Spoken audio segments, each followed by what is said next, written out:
Thank you for joining us today for the second webinar in the Revenue Cycle Improvement webinar series, and it will focus on front-end revenue cycle improvement. Our speaker today is Amy Graham, Senior Consultant with Stroudwater Associates. Amy Graham is an experienced healthcare executive providing vision and direction in finance and revenue cycle and serving clients in pharmacy, laboratory, hospital, and rural health clinic space. Amy has over 20 years experience in maximizing the accounting, finance, and revenue cycle processes for healthcare organizations.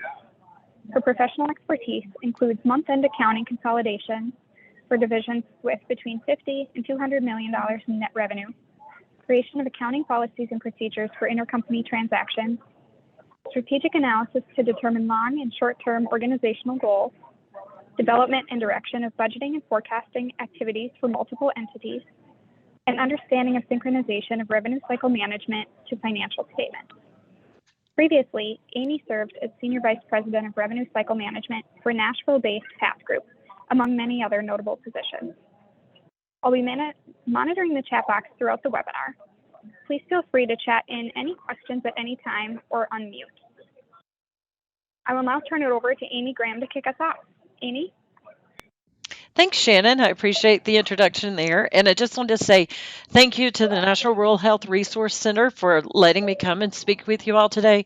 And thank you to you all for joining us, as I know your time is valuable, and the information that I'm sharing, I hope that it's valuable to you and that you get something from it and that you enjoy the topic that we talk about today. Today, we are going to look at front-end revenue cycle improvements.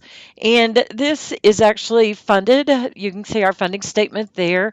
The thing I like to say, it's our taxpayer dollars at work. So thank you very much for supporting that. And then what our objectives are for today. So really what I want to do is let's get us all on the same page so that we're talking a common language and that we know just when we say certain things, what that means. Then we're going to talk about claim activities. What are they? Some best practices, and then some other resources that are out there. Now, first, let's get on the same page. Last time when we talked about the claim life cycle and how the claim life cycle, we look at it having front-end activities, transaction processing activities, as well as back-end activities. But it's actually a little more robust than that, in that we have pre-claim activities that take place in the front end with contract negotiation, provider credentialing, EDI enrollment, and such. And then we also have analytics. And so that's what we talked about during our first webinar. This webinar, what we are going to talk about are the front-end activities, where you're talking about the pre-visit and visit activities of the front end. So let's dive on in. Ready? I hope so. So pre-claim activities.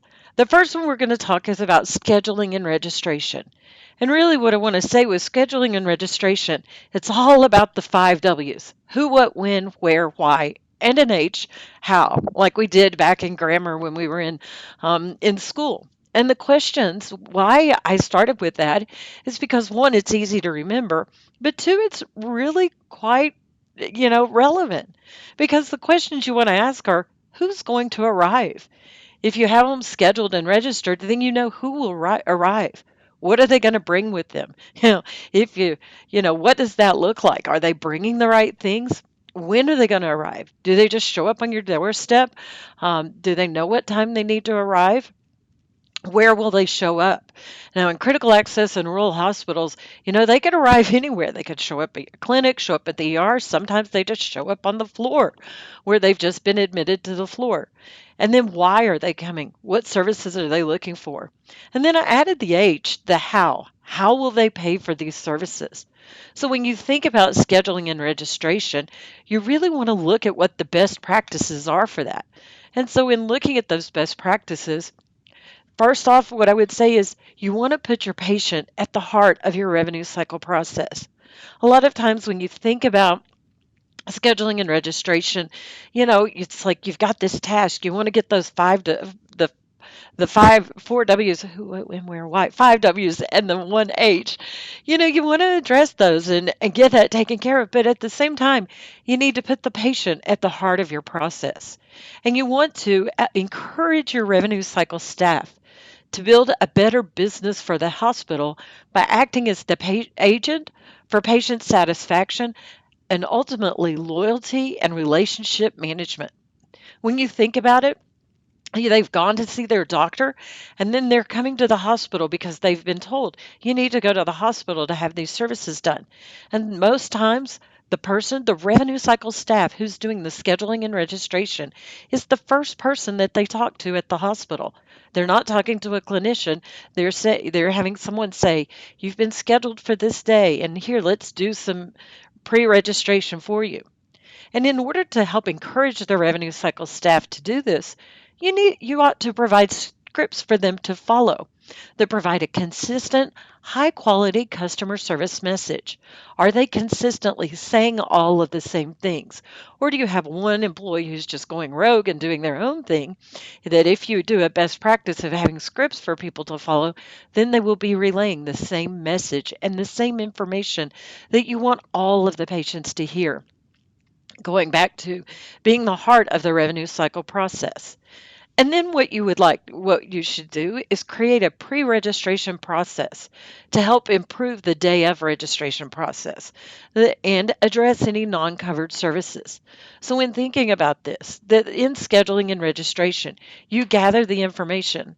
I had an experience once where I was reached out by the scheduling and registration clerk. They did all of my information so that on the day of, I didn't have to provide anything because I had already provided all of that information in scheduling and registration.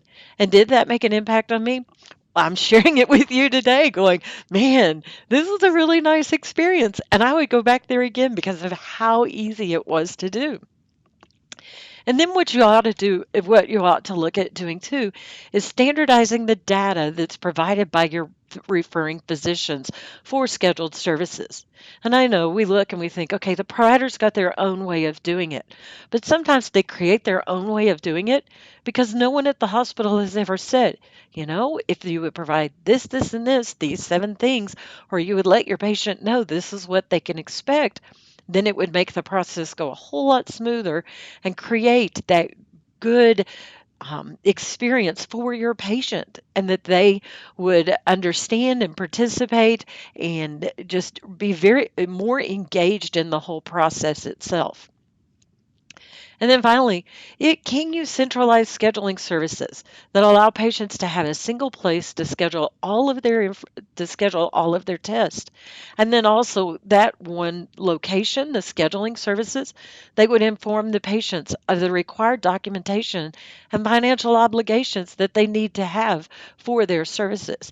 So what do they need to bring in on the day of the service? Is there something from the provider that was given that the hospital needs to see? Those are the type of things that you want to look at and make sure that you can do. And by doing it in a centralized area, that will help facilitate that. Some other best practices for scheduling and registration is you want to develop a process to ensure that the physician order is available at the time of scheduling, and or the process is in place to obtain it ahead of the service date. And why do I say this? It's because, the patient may come in and say, I need a test done. I think it's a lab test. Well, what test is it? And they might not know. Yet if the physician order has come in and it says these are the 7 tests that they want to do, you make sure that the appropriate person is there on the day of in order to provide those services. And then I mentioned earlier about a pre-registration. You want to pre-register the patient. Get as much information as possible. The demographic information, such as their name, date of birth, address, telephone, gender, race. You can find that information, and then it might tie back to a patient visit a patient account that is already in your EHR.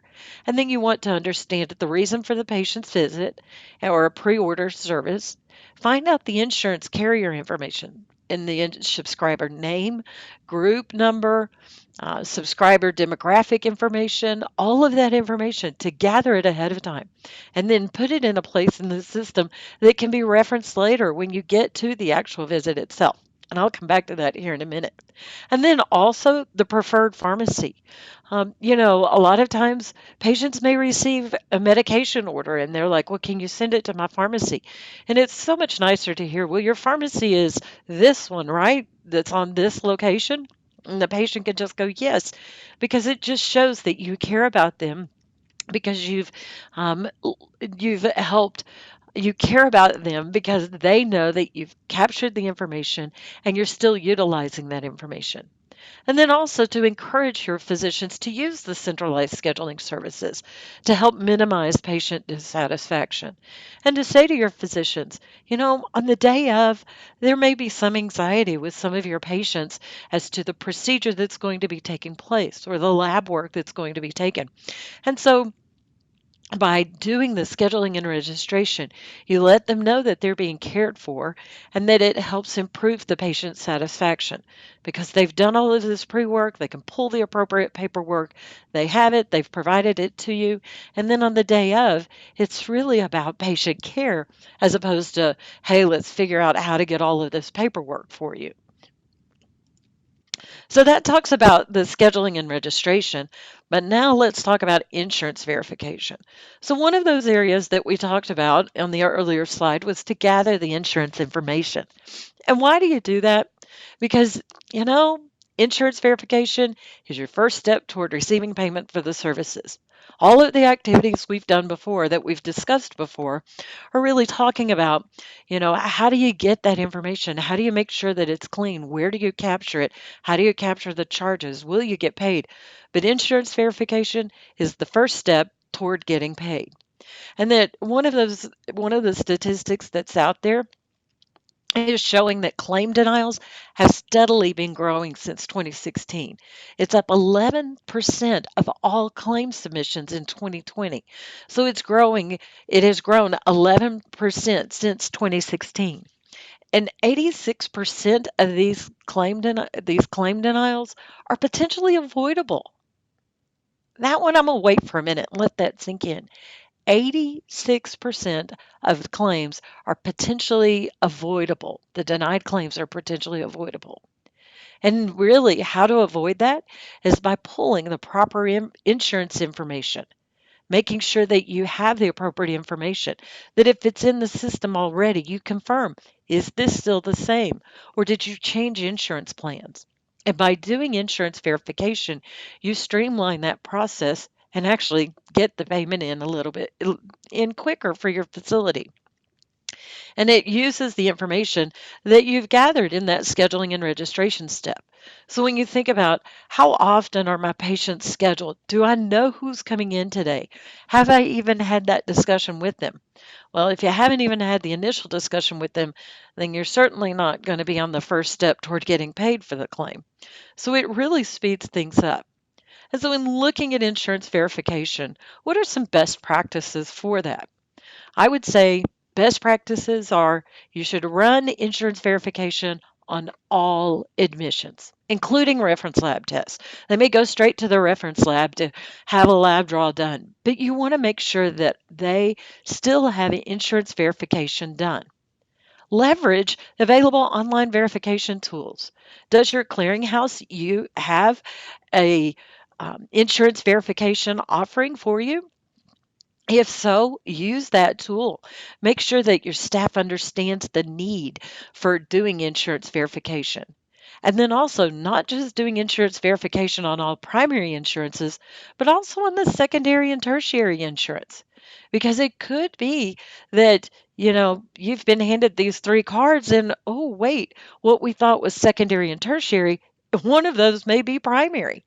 And so you can find that out if you're running it on those secondary and tertiary insurances. And then for Medicare aged patients, this is a key one. For Medicare aged patients, they may come to your registration desk and be like, I need to see your insurance information, and they give you the red, white, and blue card. I thought about putting a copy of that in this presentation, but I left it out. But to think about that red, white, and blue card, they give you the red, white, and blue card. Here it is. Here's my Medicare information. But when you do insurance verification, you find out they're not covered by Medicare on the red, white, and blue card, they're actually covered by an Advantage plan because they have signed up for other benefits or other plans. And so by doing insurance verification, you find out, you know what? They're not billed to Medicare, they're billed to the Advantage plan. And then that way, you know ahead of time. It saves that step. It saves getting the denial back from Medicare to say that they're non-covered patient or they're covered by an HMO plan. You've cut that out of the process and streamlined it. And then also, if you do insurance verification, you may find out that you've got self-pay patients out there, that they don't have insurance coverage. The insurance coverage may have lapsed. You've run that, you find out, and so now you can work with the patients to help them qualify for state Medicaid coverage or charity care. And a lot of times that process doesn't happen overnight, getting them the Medicaid eligibility because of all the forms.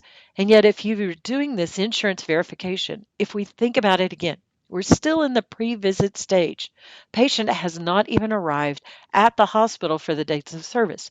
So you still have time to work with the patient while they're at home to go get the paperwork.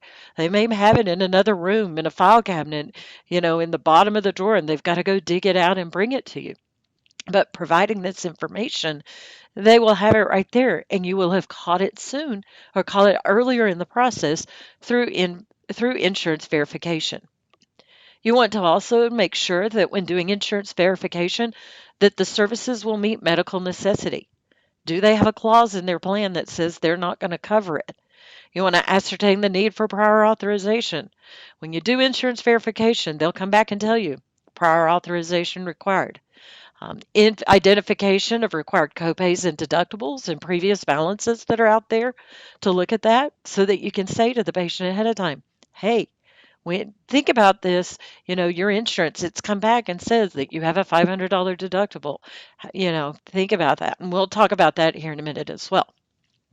And then what you want to do as an overall organization is track your insurance verification rate to ensure the process is efficient and effective. And the way you would do that is take the total number of verified encounters against the total number of registered encounters to see what your percentage rate is. Do you have do you have all of your staff performing that insurance verification on all of the tests? Or could it be that you've got patients that are going to radiology and you didn't even know they were getting admitted there? They just are. They're just showing up there.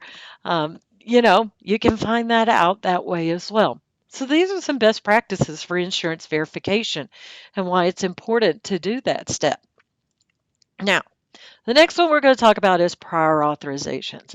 And full transparency here, when Shannon read my bio, you can hear that I had a lot of experience in the revenue cycle side.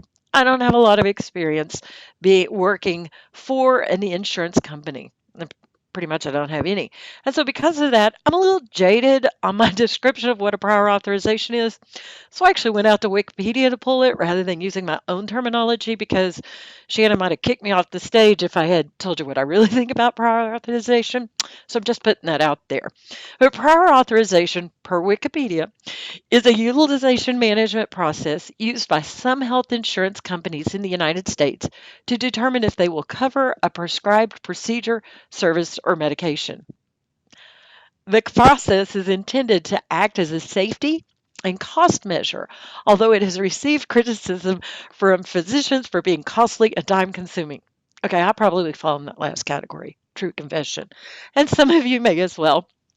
But then others of you really do understand, though, that prior authorizations, it's a necessary evil because when you get that prior authorization, you know ahead of time that the insurance company has authorized for those services to be performed. So we have some best practices for how to handle prior authorizations that we've learned through experience and want to share those with you. So when you look at prior authorization, what you want to do is develop a process that crosswalks insurance plans, CPT codes, and authorization requirements because not all insurance companies require prior authorizations. And some insurance companies only require them on certain tests. And so if you have a process, a documented process that says for this payer, I will say, for this payer, they require you to get a prior authorization on all musculoskeletal services that are performed, and here's how you do it. Then when a patient has when you get a scheduling when some a patient has been scheduled for that musculoskeletal service and they have that insurance, you know that, hey, we can track back, we need to get that. And then you also want to identify resources who are going to perform the prior authorization task and have backups to those resources. In a lot of our organizations, this is probably one person who's responsible for getting those prior authorizations. When you think about prior authorizations for going to, say, a swing bed unit or something like that, that you've got one person who just knows to do those tasks. But you want to make sure that you have a backup trained to perform the activity when the primary resource is out of the office. Because if they're really a great resource, you want them to be able to go on vacation, but you don't want them fretting that they can't go on vacation because they don't have a backup trained. And so by having a backup trained, then you have it in a centralized location still, and knowing that that person can take vacation, can get relaxed, and then come back to work. And then you want to establish policies around authorization management that is specific and details the scenarios for the exception. So, what if you go to call for that prior authorization and you don't get it? And the physician says, but they really need it. What do we do then? How do we get that? Well, what you want to do is make sure that you have those scenarios documented out, that we know that this is what's going to happen because it's say, an out of state Medicaid plan, and we can't get that because, we're right on the state line there, and we know that this is going to happen. They're not going to authorize it, but we still will get paid later on. It's just going to take longer to do that. Have those policies established so that there is no confusion as to how to handle it when that comes through.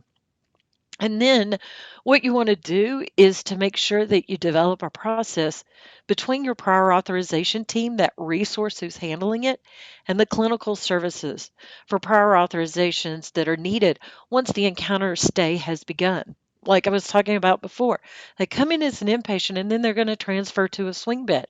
Well, most insurance companies are going to require that they get approval, a prior authorization before they go to the swing bed. So before the patient is transferred up there, has that prior authorization been done? Does the clinical team know that they've got to get that done? Does everyone understand that? And then another item to be aware of is that outstanding cases that need pre-certification are communicated to the administration and the appropriate clinical tasks. That the person who's performing those tests, they know they still don't, they still don't have that prior authorization received. What are they going to do about it? How are they going to get through this? So they just communicate that message. Implement checks for missing authorizations in high risk areas because there are times we don't get 100% a 100% completion on all prior authorizations. So you want to check that. And then you want to trend and analyze any missing and or invalid authorization denials to identify potential changes to plan requirements. Back in the beginning, we said the first thing you want to do is identify, here's the plan, they always require it, right? Well, it could be you see a trend that you're always getting a denial. Go back to the insurance company and go, why are we getting this denial all the time? Is there a clinical reason behind it? Because it could be you just need to have a process change. And with that process change, then you've remedied that denial and you're no longer getting it. So that's talking about prior authorizations. Next one on our topic. So we're flying through these. I hope you're still with me, staying engaged. So we're going to talk about appointment reminders. Now, appointment reminders, why are these important? Well, because you know what? Some of us, myself included, don't always know that we've got something it missed getting on my calendar. It got on my personal calendar, but not on my work calendar. So an appointment reminder is sent out. And what if you have a process in place that does the scheduling, the registration, all of the insurance verification, the communication, all of that is handled between you and the referring physician. That you've done that behind the scenes and it's just, you know, cooking with gas. It's going along really well. And so you never really have that interaction with the patient. It could be that the appointment reminder from the hospital is the first time that you interact with that patient. And so when you do it, you want to confirm that they've got third party coverage, or if they don't, discuss the patient balances, point of service collection policy, complete any outstanding paperwork because it could be that there's some things that are still missing that need to be completed. Share what they can expect to happen on the day of the visit. Because how many times do you get an appointment and you're like, well, what's going to happen when I show up? If you share with the patient what they can expect to happen, you'll show up at this desk. They'll confirm all the information we've received prior to now, collect your copay, and then we will get you routed to the place. Then the patient knows, and it does alleviate a lot of the anxiety and apprehension about that date of service. And then also inform the patient of where to report at the hospital. Do they report to the ED? Do they report to the outpatient door that's to the east side of the building? Or perhaps they need to come in through the COVID screening area. Where do they go? Help them do that. Because while we go to the hospital every day, because that's where our office is, the patient isn't necessarily coming into the office every day. They don't know where to go. And simple things like just telling them where to go, park in this area, go in this door, it's going to have the big green fern there, you'll see it, something like that will be very helpful to your patients and keep them from wandering throughout the hospital. And then also some appointment reminders, best practices. You want to provide scripts again for the staff to follow that provides consistent, high quality care. And that script can be very similar to what they had when they were doing the scheduling, but just modified a tad for any, just reminding them of the appointment as opposed to scheduling the appointment. You want to educate the patient about their insurance benefits. Then, when doing that education, include the amount of copay and deductibles and coinsurance for they will be which they will be responsible for paying at the time of service. By telling them ahead of time when they scheduled it, when the appointment reminder comes through, this is how much you're going to owe, will take the surprise out of it. They won't be shocked when they get it going, what do you mean I owe you $5,000 today? They will have already figured that out and worked through those scenarios and giving you the opportunity of working with them. You want to connect a patient with financial counselors who can support uninsured patients to help them complete the assistance application. You want to utilize online services that will share information with the patient via text or email. Now, I put this one in just to say, that experience that I talked about earlier, where I did all of my scheduling and all of my form filling and things like that? I did it all on my phone. 100% of it on my phone. I scanned my insurance card. I scanned my appointment reminder, or, my order from the physician, put all that information in there, scanned it, sent it off. And I tell you this, they replied back to me on my phone. That's where my appointment reminder was. And it was one of the best experiences because when I showed up the day of the visit, I'm like, do you need anything from me? Nope, your file is complete. So then it gives your revenue cycle team a chance to really start working that claim, making sure that they are working on the insurance information. And I'm not stressed about bringing all these pieces of paper and then I've got all these pieces of paper and where do I put it while my treatment's taking place? Took all of that confusion out of it. You so look to see if you can utilize an online service that can share that information with your patient via text or email. Provide a good faith estimate to self-pay and uninsured patients. This went into effect. This was part of the No Surprises Act that went into effect on January 1st. That for scheduled appointments 3 days in advance, they have to have a good faith estimate to self-pay and uninsured patients.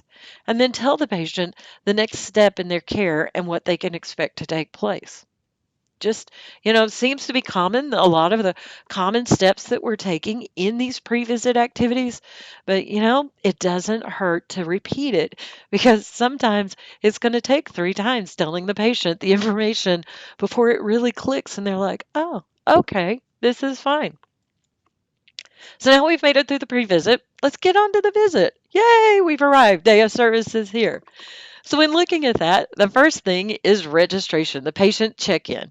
So the patient shows up and it's like, what do we do? You know what? Registration, this patient check-in, it sets the tone for the patient's visit. that if the patient person at the front desk is going, I don't know what to do, I don't know how to do this, that's not going to give a lot of confidence to the patient who's getting ready to have a service done. You can do this registration in a centralized area for all patients or in each ancillary department. Perhaps they get registered in the lab and the person at the lab is doing it. It's done in the emergency department. What does that look like? And the amount of time it will take will vary based on the success of your scheduling and pre registration process. So when you think about, and I want to pause here for a minute, then when you think about where are your staff challenges today? Are your staff challenges in that patient access department where they're coming in, getting the registration and showing up and completing all of it? How much of that work have you done earlier that will save time here to where, like I showed up and the clinician said, yes, you're ready. Let's walk you back. We'll have the procedure done. That was seamless, all because we had done it on my phone earlier. And then completion of final paperwork, consents and waivers and things like that. Those could be automated, but doing all of that on the day of registration, day of patient check-in. And so what I would say is, I want to just give you some examples of what the registration team should say because when they show up at the hospital, there's a lot of, they are coming in to have a medical procedure done. They're not here just to talk to you and register, let me give you all my insurance information. Then, hey, I'm good. That greet the patient with eye contact and smile and say, hello, I'm Amy Graham, and I'll be completing your registration today. It's going to take about 5 minutes. And then you do it. And then just say, is there anything else I can do for you? If you have any questions or further assistance, let one of our team know. We're here in the blue shirts or we're all wearing Hawaiian scrubs today. What does that look like? And is there anything else I can do for you today? Sometimes it's like if there's anything else, they need to go to the bathroom, but they don't tell you. But if you just say, is there anything, it'd be like, oh, yeah, it's right there, and give them an instructions. Now, in the emergency room, it's a little different because, they're there for service and then you can greet the patients and share expression of empathy. I'm sorry you're not feeling well. I'm sorry you're hurting. What that's and a commitment to care. I'll get you moving in this process very quickly. We want to get you to the doctor as soon as possible. Then they know that you haven't forgotten about them. They're not just sitting in the waiting room, that you do care. And they introduce you by your name and your role. I'm going to start your registration, Amy Graham, collect enough information. Going to take about 3 minutes just so we can get your care started. And then when completed, tell the patient what the next step is. So you think about it that, these are just common scripts that you can use just to consistency with all of your team members. What is it saying? How are you doing it? Are you expressing the same level of care? Or is it just, how can I take your order today type of situation? It is a little different. And some of the best practices that we have is to perform as much of the process prior to the day of visit. We talked about that. Maintain similar processes for inpatient, outpatient, and emergency departments and clinics with slight variations. Emergency department, you can't collect all the information, but you want to make sure that you are following similar things. Do all of the team members understand that you've got to get their name and their date of birth and if possible insurance information? What does that look like? Emergency department admissions start with a quick registration, and then once the patient has been cleared by the Emergency Medical Treatment and Labor Act guidelines, then you can go back and get that full registration of information. Also review insurance information that was previously obtained. You'd like to think that it hasn't changed, but it could have changed between 3 days ago when you got the information or 5 days ago when you got the information and today. Has that information changed or is it all still the same? Review if a prior authorization was required, and confirm that the authorization number has been received. We forget about, you got to do the prior authorization, but where did they put that number? Is it written on a scratch piece of paper? Is it in an email? Or has it actually made it back to the registration information that's in your system? Is it making it back to the chart per se? And then communicate to the patient the financial responsibility and perform quality audits. Go back and check to see if there's any feedback or coaching that needs to be done for your team. Perform that audit. Go back and, just, some of the responses that you get back from your patients. What does that look like? Now, the next area, so that talks about when the patients come to check in. But now let's talk about deductibles and copays and patient payment arrangements. So, those are the areas we're going to look at now. And when thinking about copays and deductibles, oh, I'm going to pause for just a second before I get into this topic. Again, if you do have any questions, feel free to put them in the chat. Shannon will capture those, and feel free to interrupt me if something that I'm saying that you have questions about, because I'm going to get into some really interesting stuff here about copays and deductibles. And if you have any questions, feel free to just ask. So, in looking at copay deductibles and collection payment arrangements, historically, healthcare is just focused on collecting information on insurance and third party. Patient collections for deductibles and copayments usually occurred in the back end after claim processing. So, you think about it, occurred in the back end. We didn't really ask for that information up front. And your staff may not be comfortable with talking about money. I'm just here to record the patient, Amy. I don't want to ask about collecting money, and so that's how it's been historically. And hospitals typically have 2 to 3 options for collecting the payment from the patients. Take a check, a credit card, or cash. Which do you want to do? And that patients, they're not proactively seeking cost and payment information, right? So that's what's historically been done. But let's talk about today. Today, most households are not equipped to handle a $400 emergency, right? $400. However, employers are offering high deductible health plans to their employees. What does that mean? That means that their health plan has a deductible of say about $5,000. So if they're not equipped to handle a $400 emergency, they're pretty much not equipped to pay a $5,000 deductible that's related to an emergency visit to the hospital. So patients now are more educated and they're looking for ways to pay and for financing options that are out there. They actually want to pay it and they're looking for options. And that providing payment options to your patients can improve the patient financial experience for both the patient and the provider. So, how are you providing those options? More than just cash, check, or credit card. That's what we'd all like to receive, but you know, maybe not so much anymore. Maybe other financial options are out there. And an effective financial conversation can help patients move forward with care and avoid surprise billing. Now, my next slide, I actually did pull this from the HFMA. It was from a presentation that they did talking about what's happening, that you have surprise billing and good faith estimates. That if a patient, and when you think about this surprise billing, we all call it surprise billing, but it's really the No Surprises Act. So, when thinking about the no surprises, no patient should receive a surprise at the end of their care and go, surprise, you owe this amount of money. That we should be providing that information up front.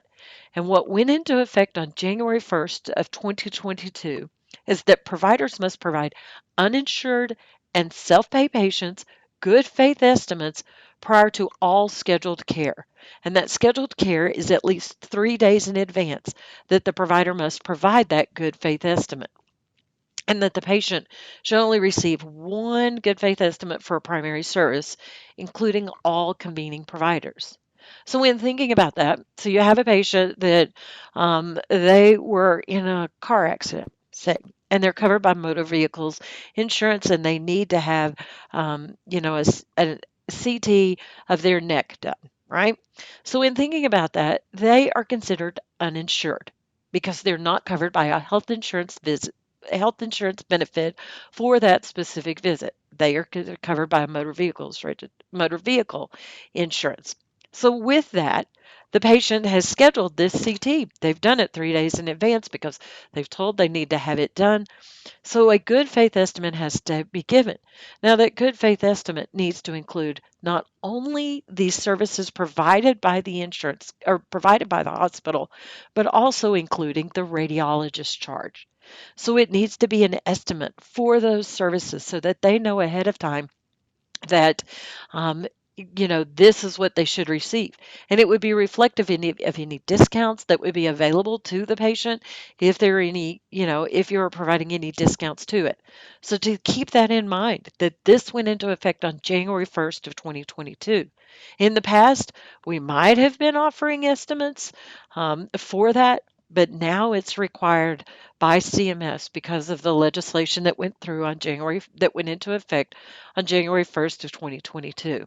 So just keep that in mind, that these good faith estimates for scheduled services 3 days in advance. Now I'm going to go back to copays and deductibles though, because okay, flip back, we've told the patient, hey, here's how much it's going to cost. We've given it to them in advance. So now when they show up, they know. It's like, here's your financial responsibility.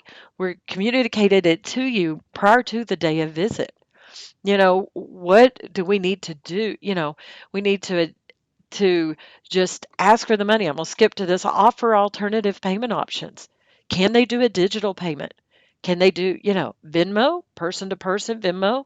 Are they paying out of their health savings account? Healthcare credit cards, financing and monthly payments. Those are options that are out there.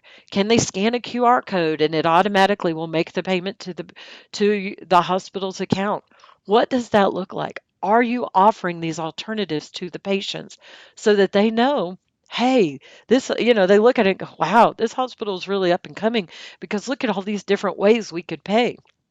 Are you taking PayPal? Are you taking just a healthcare credit card? Giving them the option of this is a savings account that you can have out here. Here are companies that you can use to finance these payments, offering those options to them. Those are things that your financial counselor can do, because the hospital really, a best practice, your hospital needs to adapt to the reality that payments will come from the patients as sources. That as they shift to a high deductible health plan and the responsibility becomes the patient's, that you need to ask for the money there, because the patient's in front of you. Now's the time to ask for it. You're not going to be able to see that patient again, you know. Get it when you see them for the first time. And then change the culture to understand that patient collections is a front end activity.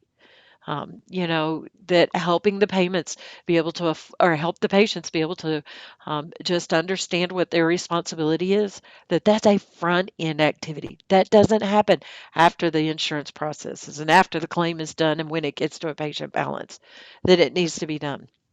And then also how to train the staff, or you need to train the staff on how to ask for the payment, how to just say, how are you going to, we've talked to you, we've shared this information. How would you like to pay for this today? And then reinforce the positive behaviors. Have a celebration when, as your collections on the front end are increasing, because most everyone knows that they have a copay and deductible. They know if they've met that copay and deductible. And if you've done the insurance verification, you know if they've met it. And you can share, here's the information your insurance provided. We, how would you like to pay for that now? Well, can I pay for it at the end? You can, but we'd like to take, a deposit now for it because the services will be performed. And then also, I put in here that copay and deductibles leverage pricing transparency in your shoppable services. If they're like, fine, I'll just go somewhere else. I don't have to come here. You can pull up your competitor's pricing transparency offering and be like, wait, let's put this in. Let's go into theirs and provide to them what it would be like at your competitor, that it's going to be the same copay and deductible that they would have to pay, or similar, or it could be more, to just leverage that information that's available. We have to provide it now, so we ought to use the tool that's available. So those are some, just thinking about copay and deductible. You have the patient there in front of you. Collect that from them now. get them used to, you would have already, it's like, but we're a cold call asking them for the payment. But have you really? That if you spoke to them in scheduling, you spoke to them in the appointment reminder, this would be the third time. And you could say, please bring a credit card, or if you need options on how to pay that on the day of visit, here's how we could do it. If those things are in that script that you've written, then by the time they show up, they've got their credit card ready. They're like, yes, I talked to Melissa on the phone, and Melissa said I would need to pay. So here's my option for how to pay. And they've got that information available. So, it's not, that's how it's changing the culture, to really understand that, to collect it on the front end, but that you've communicated that. Change the culture to realize, well, we've already said it to them 3 times. By now they know, they should have heard, they've heard the message because here's the script that we use in all of those different services. So keeping that in mind. Going on to our next one, this is encounter documentation. How are you documenting for the information for the encounter that comes through? And so, really, getting into some basics, that each encounter is documented through a health record for the patient. And that clinical documentation integrity, CDI, ensures that health information accurately captures complete and specific provider documentation. So at this point in revenue cycle, we've already done all of the necessary paperwork, but now we're into the encounter itself. The patient is being treated. And so you need to recognize that the hospital staff contributes to the clinical documentation integrity. And that includes, that you want to include them in this process, and that you have a professional team who is making sure that this is being run. The key skills needed for this team is that they strong knowledge of coding guidelines and medical terminology, that they understand. They have a strong ability to understand clinical indicators within the body of the health record itself, strong written and verbal skills because they'll need to communicate and engage, and knowledge of regulatory reimbursement methodology and documentation requirements. So in monitoring the encounter, what does that look like? Some of the best practices for this are to develop a clinical documentation integrity program that has the support of a physician advisor who can champion the quality documentation practices that are needed, and that the physician advisor will engage other physicians and clinicians by addressing admissions denials, DRG revisions, and other documentation discrepancies that may lead to a poor quality of care. Top leadership should be engaged and provide support to implement and sustain the CDI program. And then you want to monitor the CDI metrics, the case mix index, CDI's professional review rate, the query rate, and response time, and quality and reimbursement impact. So when thinking about this, a lot of times in revenue cycle, you're like, but that's all clinical, Amy. We're just documenting it. But it leads to the coding, and the coding leads to the reimbursement, and the reimbursement leads to cash in the bank, which, I don't know about you, but I like cash in my bank. So just keeping that in mind. And then that does lead to coding and billing, coding and charge capture coming from that. Now, again, I'm going to pause a minute um, just for clarification to make sure that we're on the same page. That coding is where you are adding ICD-10 code to the system, where where you are transforming the healthcare diagnosis, procedures, and medical services into an alphanumeric code. And the information is taken from a medical record documentation. Billing is a CPT HCPCS code, where you're submitting claims with insurance companies to receive payment for services. And the information is taken from the charge master, from the charge codes selected by the clinical staff, the charge master.